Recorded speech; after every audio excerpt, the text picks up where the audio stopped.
শেষ ট্রেন। আমি এখনো সেই রাতটা ভুলতে পারিনি, যদিও মাঝে মাঝে ভুলে যেতে চাই। লম্বা ছায়াগুলো অস্বাভাবিকভাবে টানটান হয়েছিল, বাতাস এমনভাবে কাঁপছিল যেন কেউ আমাদের নাম ফিসফিস করে ডাকছে, আর ট্রেন স্টেশনের অদ্ভুত নিস্তব্ধতা, সবকিছু আজও স্পষ্ট মনে আছে। সবকিছু শুরু হয়েছিল একটা সাধারণ ট্রিপ দিয়ে। আমি, আয়ান, শুভ আর রাফি, 4 বন্ধু মিলে একটা গ্রামের উদ্দেশ্যে ট্রেন ভ্রমণের পরিকল্পনা করেছিলাম। এটা একটা অ্যাডভেঞ্চারের মতো হতে চলেছিল, শহরের ব্যস্ত জীবন থেকে দূরে একটা ছোট ছুটি। আয়ানের এক চাচা ওই গ্রামে থাকতেন, আর আমরা ভেবেছিলাম কয়েক রাত সেখানে কাটানো ভালো হবে। ট্রেনটাই ছিল একমাত্র উপায় সেখানে পৌঁছানোর।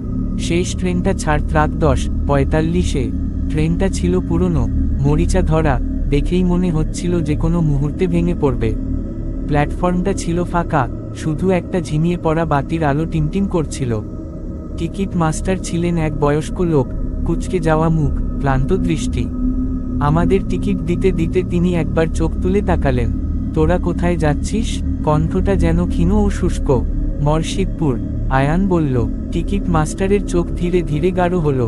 শেষ স্টপ, তিনি ফিসফিস করলেন। ওখান থেকে সবাই ফেরে না।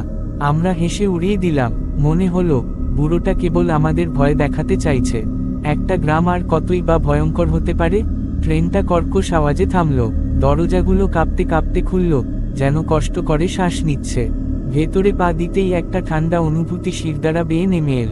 ট্রেনটা প্রায় ফাঁকা, কিছু যাত্রী দূরে দূরে বসেছিল, কিন্তু তাদের কেউ আমাদের দিকে তাকায়নি। মাথা নিচু করে বসেছিল, যেন তারা অন্য জগতে আছে। আমরা একটা ফাঁকা কামরায় বসে পড়লাম। ট্রেন চলতে শুরু করলো ধাক্কা দিয়ে। প্রথম 1 ঘন্টা স্বাভাবিক ছিল। গল্প করলাম, হাসাহাসি করলাম। জানালার বাইরে শুধু অন্ধকার, কোনো আলো নেই, কোনো বাড়ি নেই, শুধু গাছগুলো দাঁড়িয়ে ছিল ছায়ার মতো। তারপর অদ্ভুত ব্যাপারগুলো ঘটতে শুরু করলো। শুরুটা হয়েছিল একটা শব্দ দিয়ে, ধীর, ছন্দময় টোকা দেওয়ার শব্দ, খুব মৃদু, যেন কেউ আস্তে আস্তে ট্রেনের গায়ে আঙুল দিয়ে আঘাত করছে।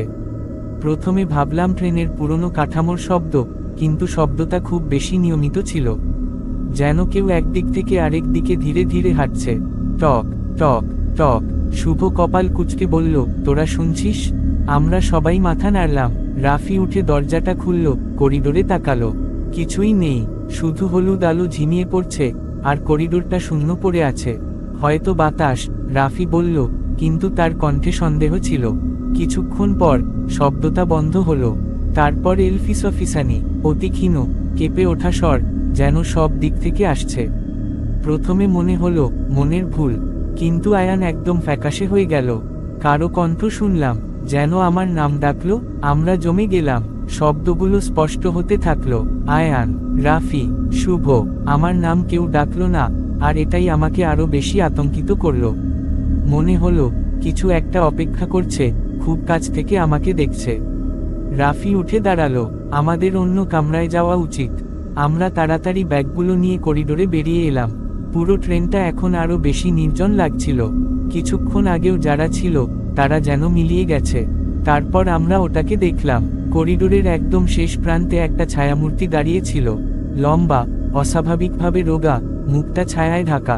ও নড়ছিল না, শুধু তাকিয়ে ছিল। আমরা পেছনে ফিরে আমাদের কামরার দরজা টানলাম, লক করা। হঠাৎ ট্রেনের বাতিগুলো নিভে গেল। অন্ধকারে আমরা কেউ কাউকে দেখতে পাচ্ছিলাম না। যখন আলো ফিরল, ছায়ামূর্তিটা আরো কাছে চলে এসেছিল। আয়ান চিৎকার দিল। আমরা দৌড়াতে শুরু করলাম, এক কামরা থেকে আরেক কামরা, কিন্তু ট্রেনটা যেন শেষই হচ্ছে না। বাইরের জানালাগুলো কেবল শূন্য অন্ধকার দেখাচ্ছিল, যেন আমরা একটা ফাঁদে আটকা পড়েছি। হঠাৎ ট্রেনটা থেমে গেল, দরজা খুলে গেল, বাইরে একটা স্টেশন দেখা গেল। কিন্তু এটা মরশিদপুর ছিল না। পুরনো, ধুলো জমা একটা প্ল্যাটফর্ম, নামের সাইনবোর্ড মরিচা ধরে গেছে। স্টেশনে শুধু একটা বেঞ্চ ছিল, আর তাতে বসেছিল এক বৃদ্ধা।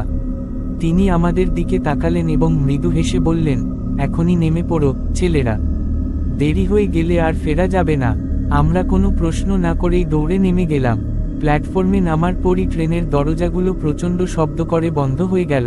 ট্রেনটা আবার চলতে শুরু করলো, ধীরে ধীরে অন্ধকারে মিলিয়ে গেল। আমরা বৃদ্ধার দিকে তাকিয়ে হাঁপাচ্ছিলাম। এটা কোন জায়গা? আমি ফিসফিস করে জিজ্ঞাসা করলাম। তিনি বিষাদমাখা চোখে বললেন, কোথাও নয়, তখনই শুনলাম টক টক টক শব্দটা আবার আসছে, আর আমরা কোনোদিন সেখান থেকে বের হতে পারিনি।